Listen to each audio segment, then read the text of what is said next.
In this lesson, we are going to talk about teaching portfolios. But first off, what exactly is a teaching portfolio? A teaching portfolio is a reflective, evidence-based collection of materials that documents teaching. So, a teaching portfolio should provide things like the following, and we'll get into each of these in more depth in just a moment. But a teaching portfolio should include a summary of all of your past and present teaching roles and what responsibilities came with those teaching roles, samples of your teaching and materials that you have used or even developed yourself, evidence of your effective teaching and evidence of learning in your students, and it should include a statement of your philosophical approach to teaching and learning.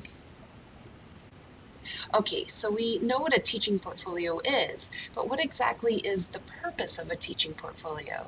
Why would an instructor need or want to put one together? Well, probably 99% of the time, an instructor constructs a teaching portfolio because they have been asked for one, usually when applying for a job.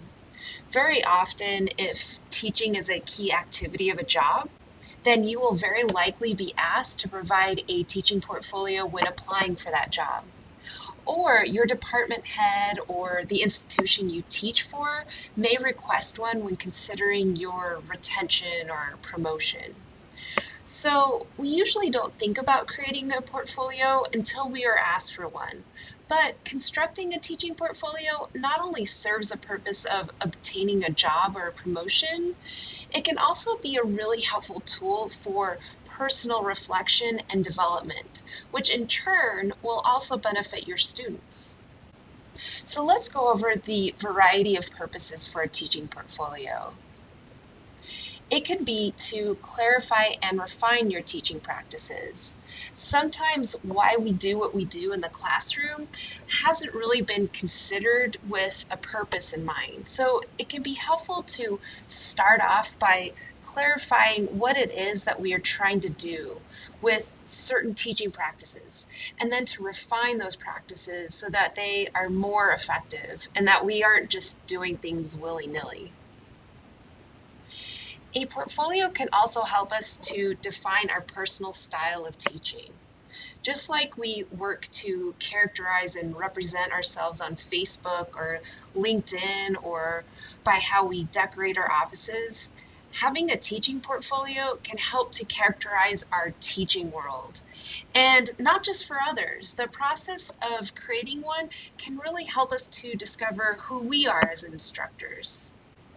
A teaching portfolio can help us reflect on our journey as a teacher, where we have come from, where we are at, and where we would like to go next with our teaching. A portfolio can also help to clarify our commitment to teaching and learning and remind us of why we are doing what we do, why it is that we care. Portfolios help us to focus on the learning process, how we think it occurs, and therefore the best way to attain the goals we have for our courses. And finally, the portfolio is a means of justifying to ourselves and to others the reasons that we teach the way that we do. We can express through our portfolios why the way that we teach is effective. Okay, so now that we know what a teaching portfolio is and why we would want to create one, let's talk about what items we might include in a teaching portfolio and why. I just want to mention too that in this lesson, we are focusing on teaching and teaching portfolios, but you could also have an academic portfolio that includes research and service as well. So we saw this list before, but let's go through each general category and talk about specific items that we could include in a teaching portfolio. To summarize our teaching roles and responsibilities, we might want to include a list of courses that we've taught, or if you're new to the teaching world, courses that you have TA'd or guest lectured. It can be helpful to include a brief description of each course, the course's level, and enrollments. Here is an example of how one instructor did this by inserting a table into her portfolio. You can see that she included the title of each course, a brief description, because very often the title of a course just doesn't convey what it is that you taught in that course. The level of the course is helpful so that an outsider can see if you only teach intro undergraduate courses or if you also have experience with upper division or graduate courses.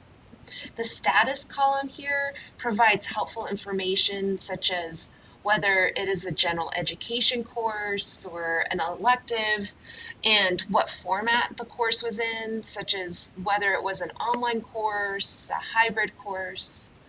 And information about enrollment helps too, because experience teaching a large 150 student course is very different from teaching a small, intimate 20 student course. Other ways of presenting teaching roles and responsibilities. You'll want to mention any mentoring outside of the classroom, such as involving students in research or the write-up of research publications. And your curriculum vitae or your CV can help to highlight your teaching roles and responsibilities. And the CV is probably the number one application material that a prospective employer would ask for. You'll also want to include samples of your teaching and the materials that you use. This can include links to video recorded lessons if you have them, sample course syllabi, exams and assignments that you give to your students, handouts, perhaps links to course websites. And when you do include examples of lengthy documents such as syllabi, exams, handouts, it can be really helpful to include a cover letter for each or annotations on each document to highlight the important aspects. Otherwise, an outside viewer is going to be looking at a syllabus and wondering what it is that they should be noticing that is so fabulous. And keep in mind that no one is going to have tons of time to look through your portfolio. So help them out by making the key elements easy to notice. You'll also want to include any efforts you have made to improve your own teaching, any innovative techniques or tools that you developed, revisions you have made to your course curriculum to make it even better or to address problems, any teaching related workshops you've attended, or any teaching related grants you have received.